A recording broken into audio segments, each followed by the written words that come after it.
الله والحمد لله والصلاة والسلام على مولانا رسول الله وعلى آله وصحبه ومن والاه. الحمد لله رب العالمين والصلاة والسلام على أشرف الأنبياء وإمام المرسلين سيدنا ونبينا محمد الصادق الأمين وعلى آله وصحبه والتابعين وعلى من تبعهم بإحسان إلى يوم الدين.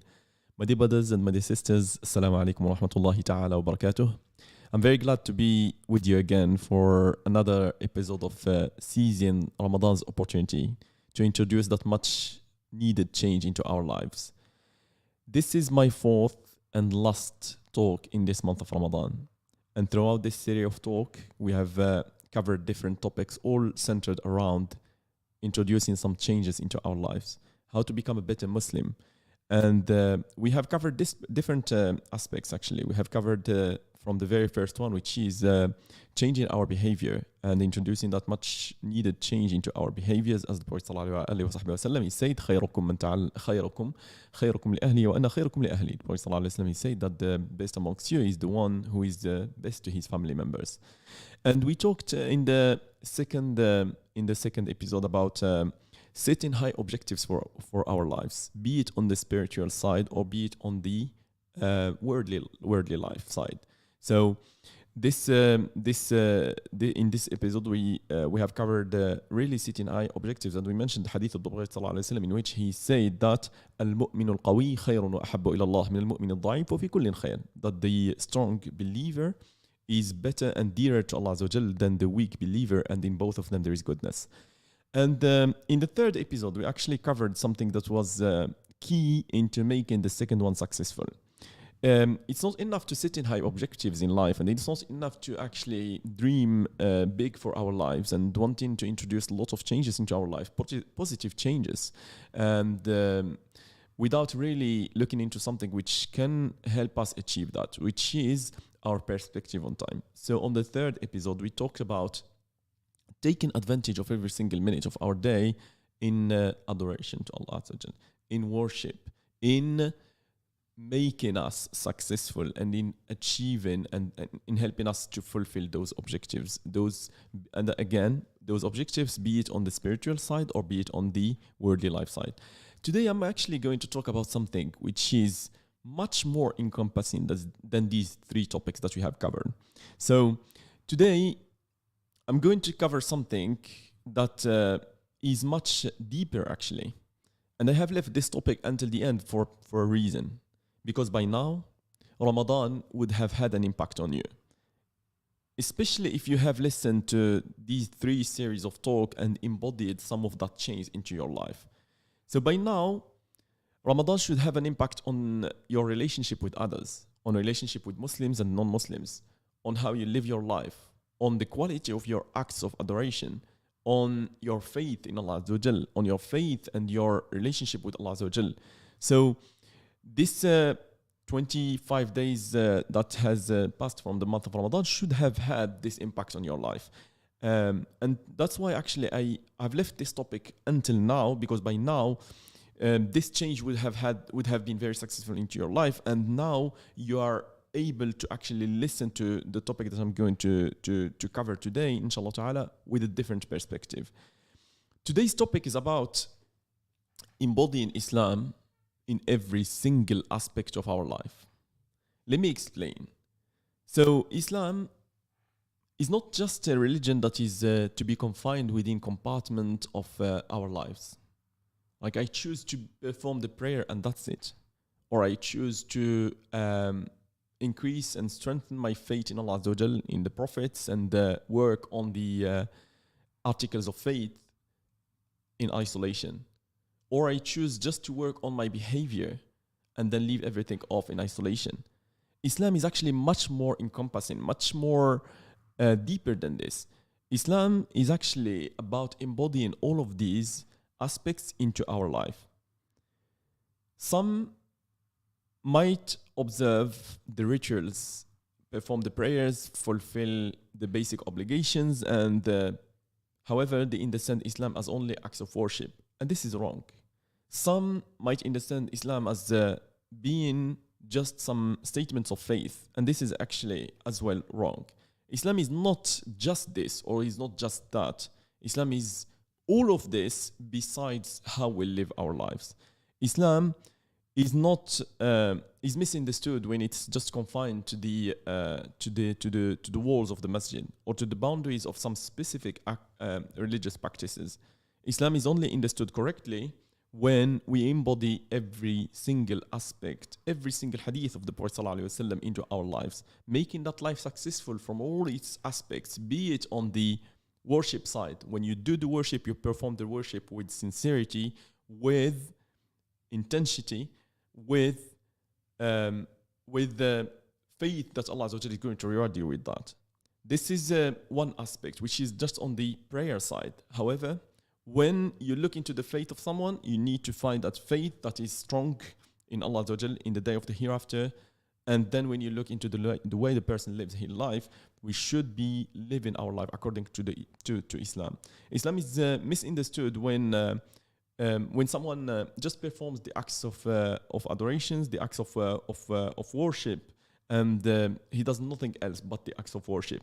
You might find him with intensity when performing the acts of worship, yet outside of the masjid, outside of the boundaries of the masjid, of the walls of the masjid, you find that he is completely living a life that is not aligned with how the Prophet ﷺ sees a Muslim, how the Islam wants the Muslim to be living his life, cheating, doing something which is unacceptable.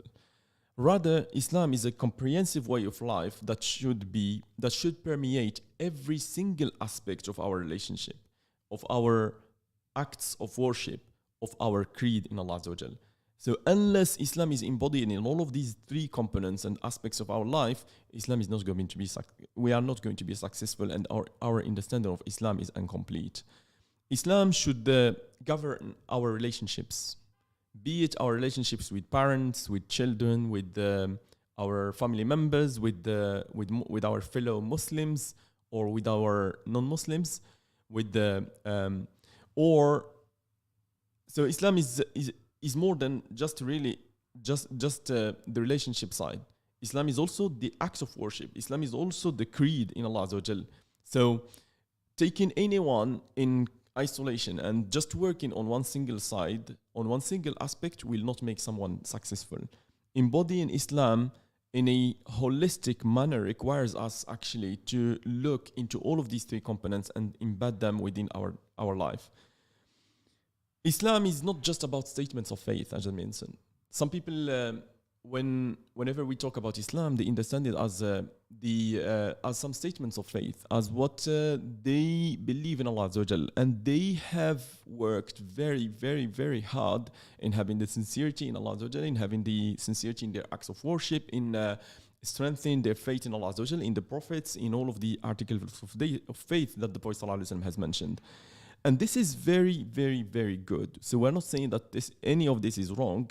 What we are saying is that Islam is incomplete if the only thing that you have worked on, my dear brother and my dear sister, is your creed and nothing else. Because the creed can only, if your creed is correct, if your aqidah is according to the principles of the Islam, then this should push you into performing the acts of worship with intensity and living a life according to the way the Prophet ﷺ wants the Muslim to live his life.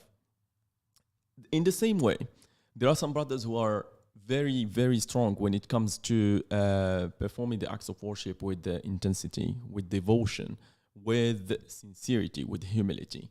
And this is there is nothing wrong with it. However, what is wrong is that when the only thing that we apply in our lives is just the acts of worship, and then we ignore everything else. We ignore our creed in Allah Azza wa Jal. We might be performing the act of worship in the best possible manner in which we can perform it, yet there is no sincerity, or there is no faith in Allah Azza wa Jal. We are not really, our heart is not so attached and so strongly connected to Allah Azza wa Jal. In the same way, the only thing that he might focus on in his life, and the only aspect that he might work hard on, is his relationships. The way he lives his life, the way he performs, and the way his relationship is with others. So Islam actually is misunderstood by a lot of Muslims today. is misunderstood by those who understand it as salah, as zakah, and they strive in that and they don't do anything else. Islam is also misunderstood by those who just understand Islam as some statements of faith and they strive in to perfect their creed in Allah Azza wa Jal and in these statements of faith without really performing their prayer correctly, without learning their basics of the religion and applying and practicing upon this upon these acts of worship that Allah Azza wa Jal has recommended us to perform. Our understanding of Islam is not perfect until we embody Islam in all of our aspects in our lives. Neither there is an Islam of the house and an Islam of the masjid. Neither there is, nor there is an Islam of the street and an Islam of the mosque. Islam is actually a way of life that should govern every single interaction that we have in our lives. From the moment we come out of our doorstep, from the moment we go into the masjid, from the moment we come out of the masjid to go to our homes, from the moment we come into our homes, all of that needs to be governed and needs to be lived according to the way Allah Azza wa Jal wants us to live our lives. So I'm just going to mention a verse, and actually this verse can summarize my entire talk. So if you just want to take one key takeaway from this talk is that, listen to this verse, in which Allah Azza wa Jal mentioned that قُلْ إِنَّ صَلَاتِي وَنُسُكِي وَمَحْيَاي وَمَمَاتِيَ لِلَّهِ رَبِّ الْعَالَمِينَ لَا شَرِيكَ لَهُ. Say, my prayer and my rituals, وَمَحْيَاي, and my living and my dying are for Allah Azza wa Jal, the Lord of the words. If you want to summarize my entire speech today, you can just take this single verse and it would summarize it nicely. Islam is not just about salati, the first thing that Allah Azza wa Jal mentioned in this verse. قُلْ إِنَّ صَلَاتِي. Yes, it is part of it, but it is not everything. وَنُسُكِي, not only the rituals, not only the acts of sacrifice that we do on the day of the Eid, but what comes after this, the word that comes after this is key. وَمَحْيَاي وَمَمَاتِي. And the way and my living, my entire life, the way I live my life is according to how Allah Azza wa Jal wants me to live my life. And my dying, even the way I die, is according to what Allah Azza wa Jal wants me to live, how Allah Azza wa Jal wants me to die. Allah Azza wa Jal did not command us to only perform the prayer in this verse or to perform the acts of sacrifice with intensity. He commanded us to live our lives, all of our life, according to His way. There are some proofs from the Sunnah of the Prophet ﷺ that I wanted to cover that should deepen this the understanding of this concept into your mind. One of the hadith that I have mentioned in the first talk when I was covering the change in our behavior is the Prophet ﷺ, he summarized his statement of revelation.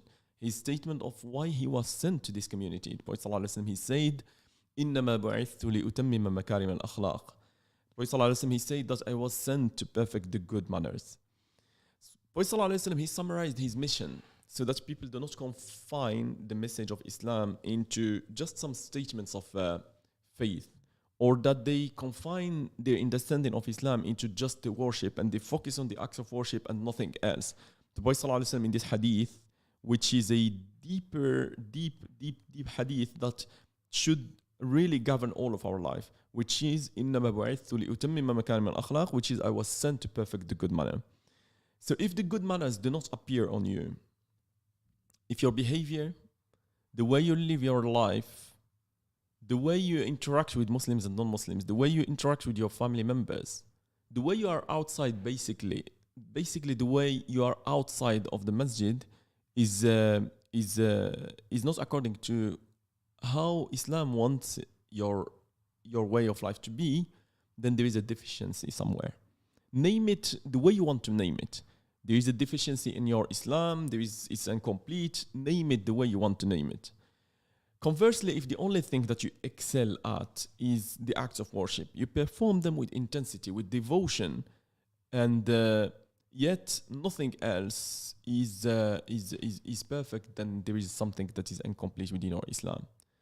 Conversely, again, if the only thing that you excel at is your relationship with others, you have very good relationships. You are very approachable person, and everyone wants to be in your company. But your acts of worship are neglected, or they're not done with the sincerity, then your Islam is lacking something. Similarly, if you have good behavior and your prayer is performed with the highest quality, and your faith in Allah Azza wa Jal, there is a deficiency in it, there is a deficiency in your faith in Allah Azza wa Jal, or in the fundamental tenets of the Islam, then your Islam remains incomplete. Then there is something that is incomplete within your Islam that you should be looking at. So Islam is all of these three components. If you just take one key message from this talk, is that Islam is not only about acts of worship. It's not only about statements of faith. It's not only about the way we live our lives. Islam is about all of these three components. So Islam is only complete when you perform the prayer with devotion, with sincerity, when you perform the prayer with the utmost sincerity and utmost devotion, and then when it comes to as well your relationship with others, everybody, you perform and you have good relationships with everybody, as the Prophet ﷺ, he mentioned in this hadith, where he summarized his statement of his mission ﷺ. The same way, Islam is not going to be complete until your faith in Allah Azza wa Jal, until your faith in the day of the hereafter, until your faith in the prophets, in the books, and all of the articles of faith that the Prophet ﷺ has mentioned are complete. So if you want to take one key message away, as I mentioned, is that Islam is centered around these three aspects, and leaving off any aspect from these three will not make us successful in the day of the hereafter, will not make us successful in performing the message of the Islam correctly, in putting the teachings of the teachings of Islam into our life correctly. So it is not right when Islam is only embodied in the masjid. You find someone when he comes into the masjid, he aligns with the lines perfectly, and he makes the takbir with the imam, and he starts his prayer, and he starts his prayer with the imam. He's focusing 100% on his prayer, yet everything else that he has done along the way to come to that prayer is he has not done it according to the message of the Islam. From the moment he has taken his car, he might not have respected the other drivers, taking the priority of this one and grilling the priority of the other one, and shouting with this one on the road. And then when he comes to the masjid, he wants to be a different person, and he wants now his acts of worship to be perfect. No, this cannot be correct. Islam is, as Aisha described the Prophet ﷺ, and the way the Prophet ﷺ he was. She said, كان خلقه القرآن صلى الله عليه وسلم. His entire life, his entire behavior was taken from the Quran, was a reflection of the Quran. So the Prophet ﷺ, in the way he would walk to the masjid, you would see that this is a very respectable person. In the way ﷺ, he would speak with others, he would speak with his family members before going to the masjid, you would say that this is the Muslim that the perfect Muslim. And then the moment we go into the masjid, the moment we start our prayer, this again, we have to show our Islam by exerting ourselves in that act of worship, by making the most of that act of worship. But as I mentioned, this is not enough. You might find someone parking his car inappropriately, just at the doorstep of the masjid. He's maybe has put the car completely inappropriately. He's like blocking the way of many people, and yet when the prayer starts, he wants to have the humility and to have the khushu' in that prayer. The two are disaligned in this case, my dear brother and my dear sister. If you are one of those, then you need to review your Islam. Then you need to review your way of life. And as I mentioned, I have left this topic completely until the end of Ramadan, so that, because by now a lot of changes you would have taken place into your life. A lot of your daily habits, the things that you wanted to get rid of, you would have gotten rid of before the end of Ramadan. So Islam is not correct when it's only performed correctly in the masjid. You find someone again, and I'm giving many examples so that the picture becomes clear into our minds.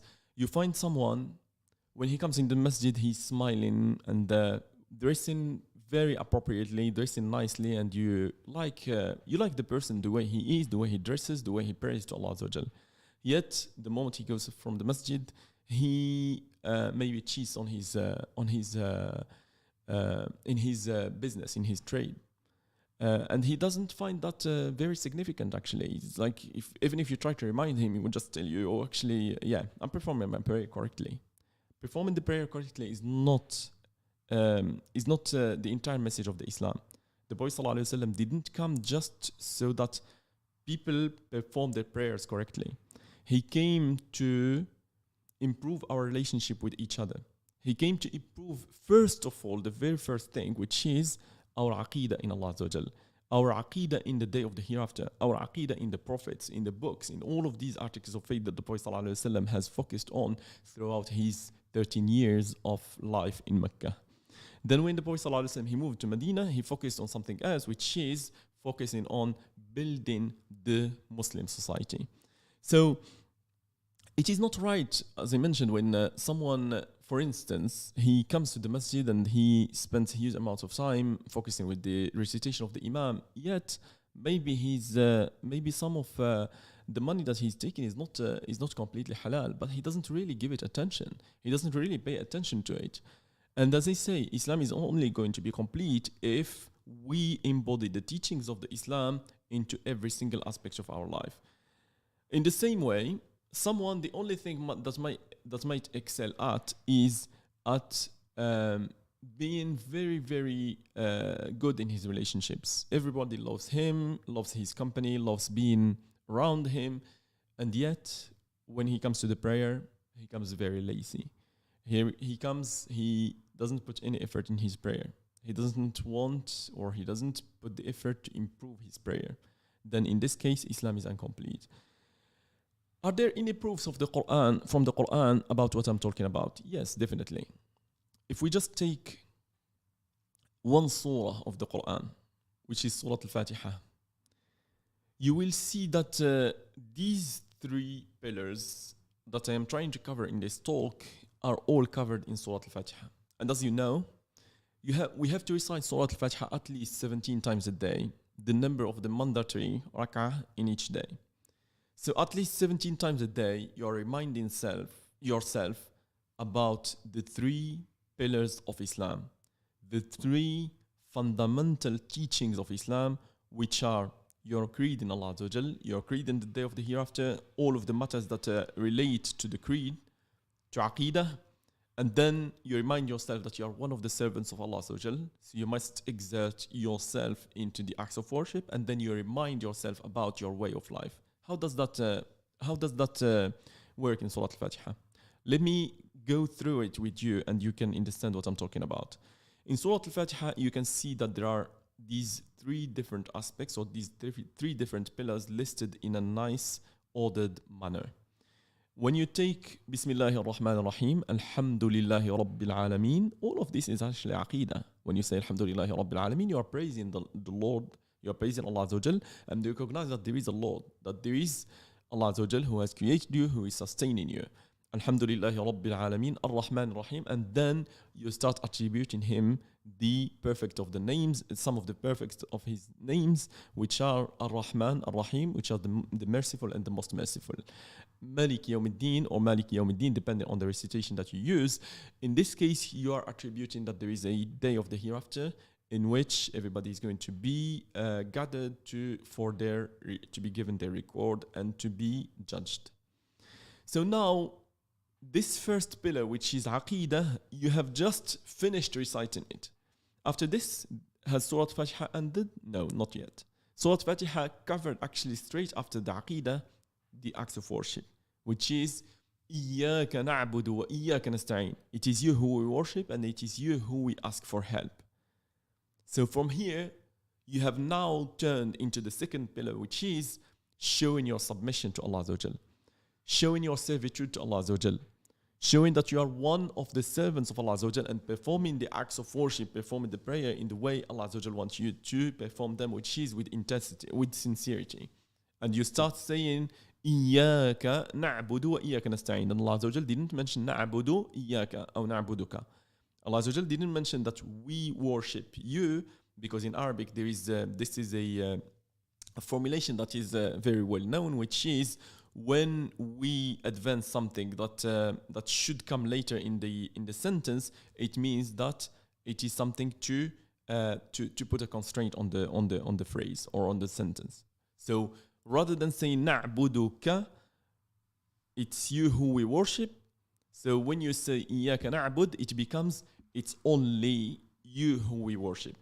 So now that you have showed your submission to Allah Azza wa Jal, now that you have showed that your acts of worship, salah, zakah, siyam, and all of these acts of worship are done for Allah Azza wa Jal, and you mention that by words and you perform that by practice when you say Allahu Akbar to continue your prayer. So this is the second pillar that I was covering today, which is the acts of worship. Has Surah Al-Fatiha ended yet? No.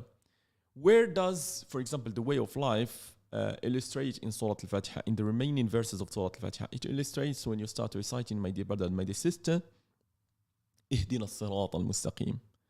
And actually under this word, الصراط المستقيم, the straight path, you can put actually everything that the Prophet ﷺ has called to that is not aqidah and that is not acts of worship.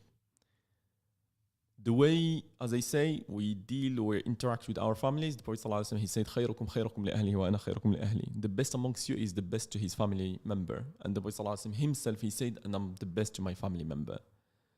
And then you look into, for example, how we walk into the masjid. As I was mentioning earlier, that even the way we walk to the masjid, it should reflect and should show that your Islam is complete.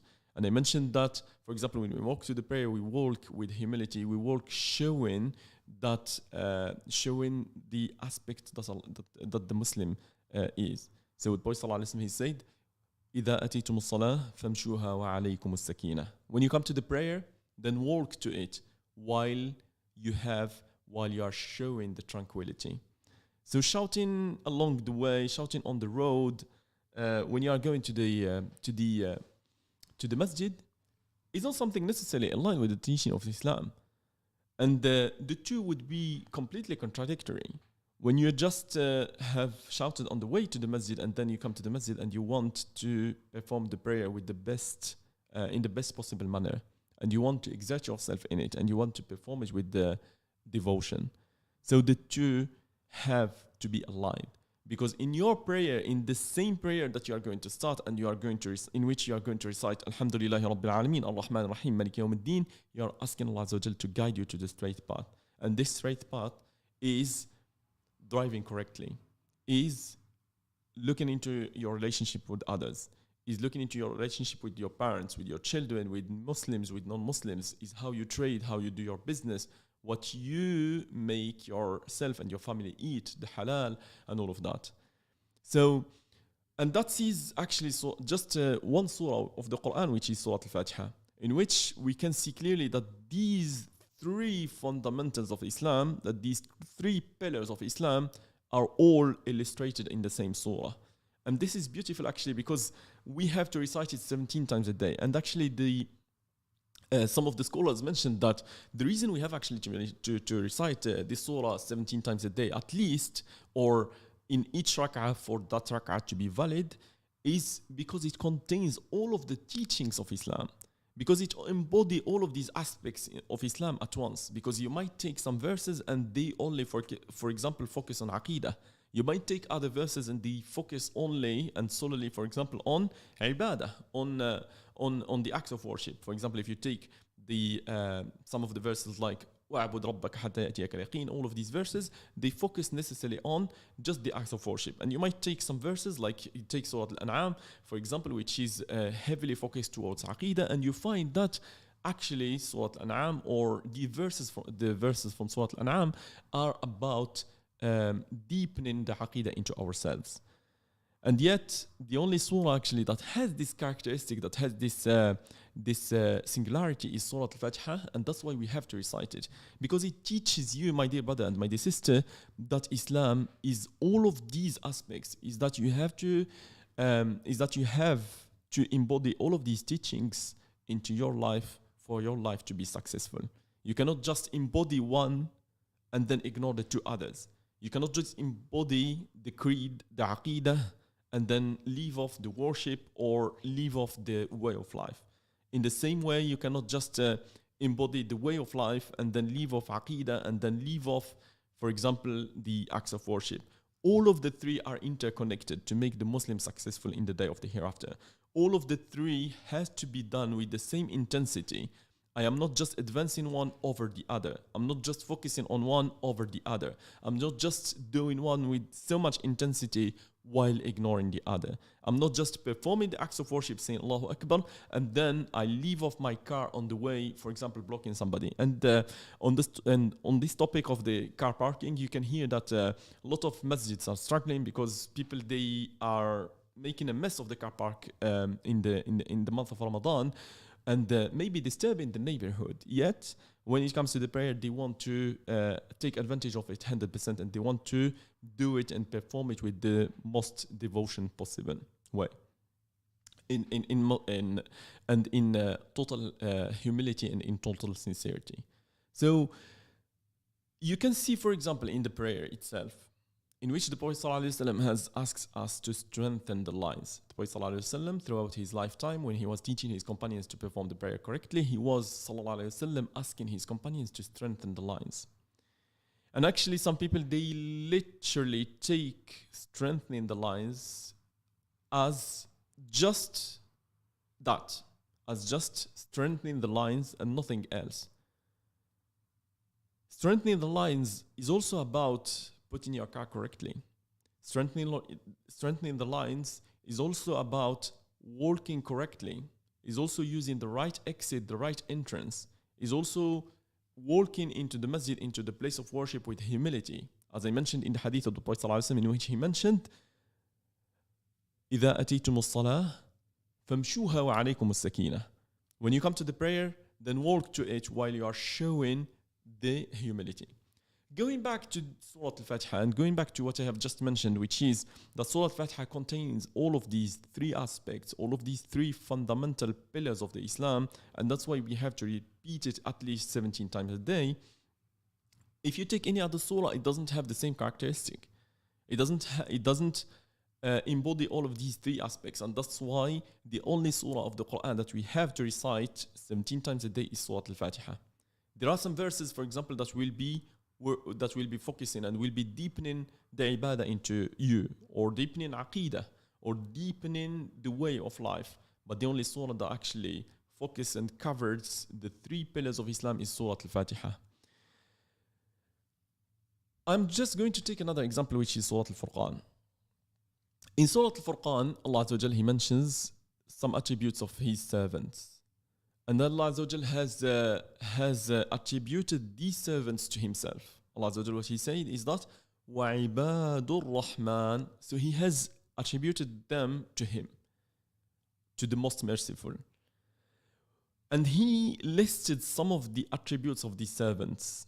Someone might expect these attributes to be actually just about the acts of worship, or to be just about the statements of faith, or to be just about the way of life. And it's not the case.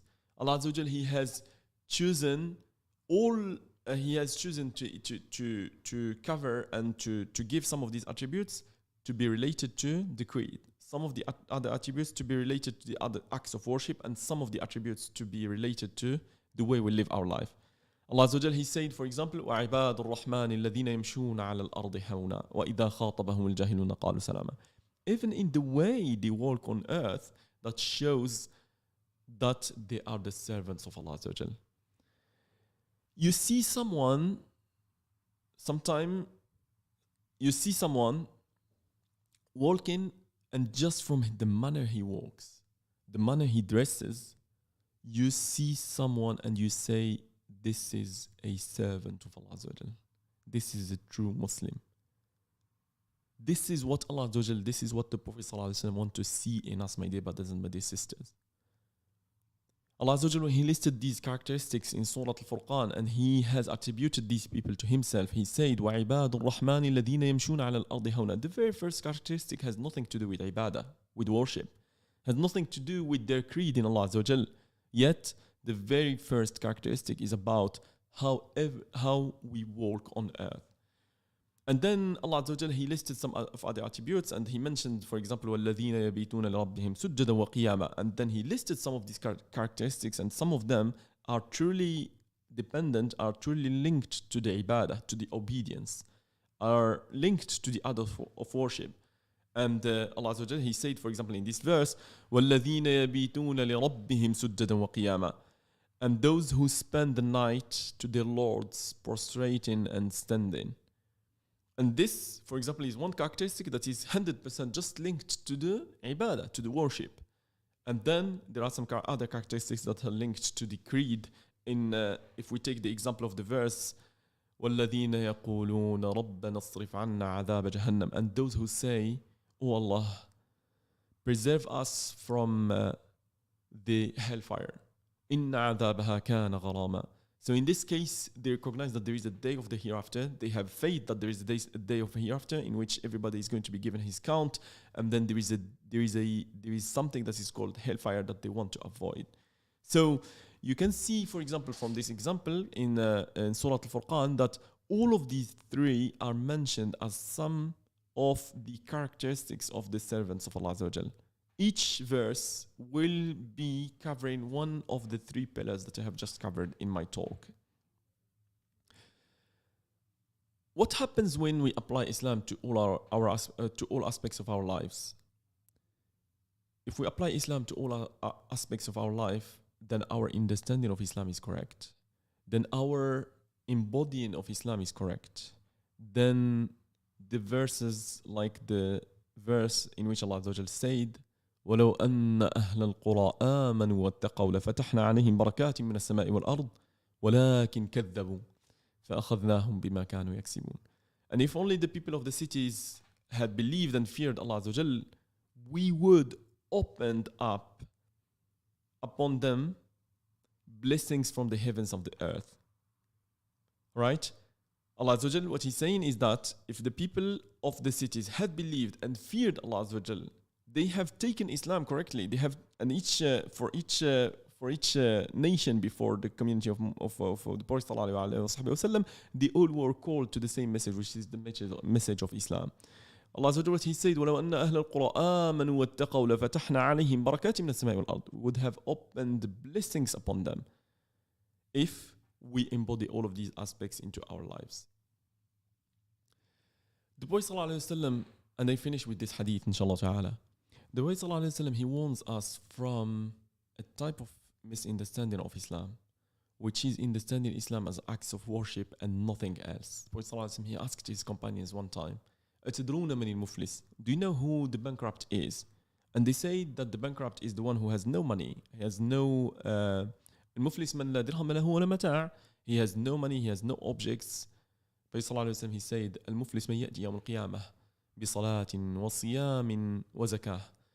The bankrupt is the one who comes in the day of the hereafter with prayer, with fasting, with zakah. Yet he comes in the day of the hereafter and he had eaten the money of this, he has shouted on this, and he has done this wrong to this, and then they all take from their hasanah, from his hasanat, and then when all of his hasanats disappear, they take from their sayyi'at, and then they put it on them, and then he is thrown in the hellfire. In this example, this man has performed a lot of salah, a lot of prayers, a lot of zakah, a lot of acts of worship, yet he is not successful in the day of the hereafter because he has only focused on one aspect of Islam, which is his prayers, and ignored his relationship with others. So I hope that the message is clear, inshallah ta'ala. So if we just summarize in one word, we just covered during this discussion, and we have shed the light on the importance of embodying Islam in every single aspect of our life.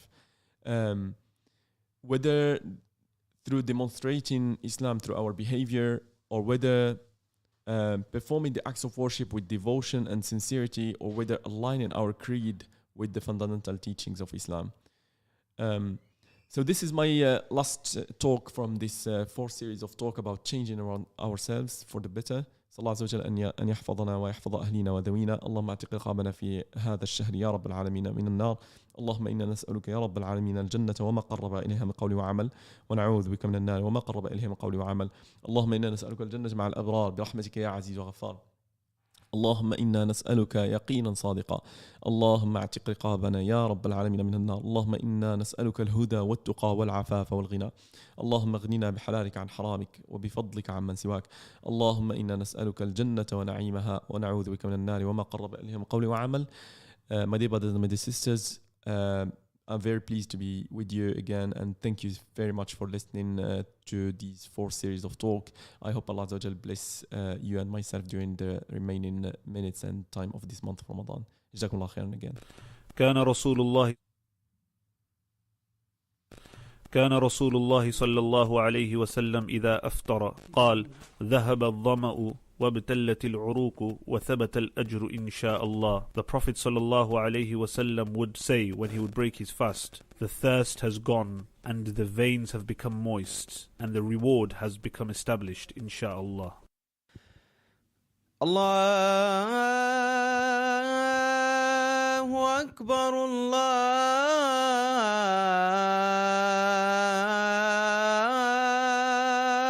Akbar. Allah,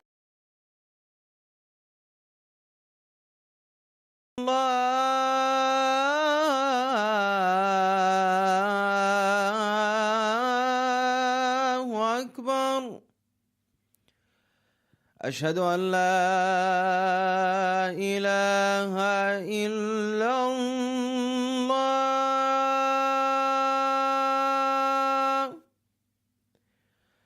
أشهد أن لا إله إلا الله.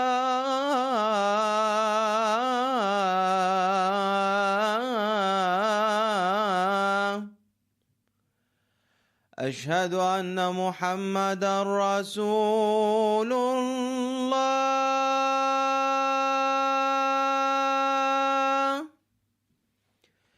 أشهد أن محمدًا رسول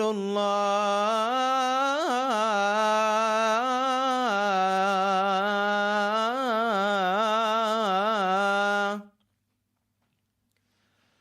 حي على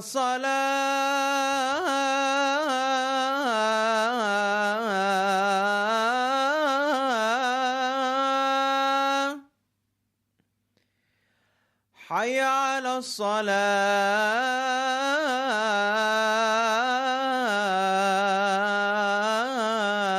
الصلاة. حي على الفلاح.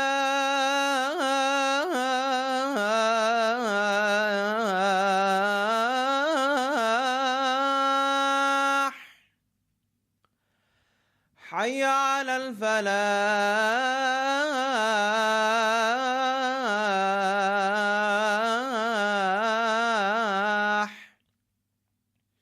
الله أكبر، الله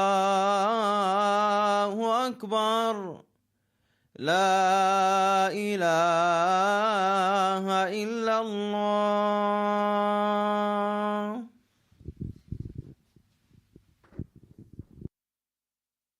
اللهم رب هذه الدعوة التامة والصلاة القائمة، آت محمدا الوسيلة والفضيلة وابعثه مقاما محمودا الذي وعدته. O Allah, Lord of this perfect call and everlasting prayer, grant Muhammad, peace be upon him, the wasila and the greatness, and raise him to that praised position which you have promised him. The Iftar Show is brought to you by Mercy to Humanity. Feed a family this Ramadan for only £30 for the month. That's right, that's only £1 per day. Donate now. www.mercytohumanity.org.uk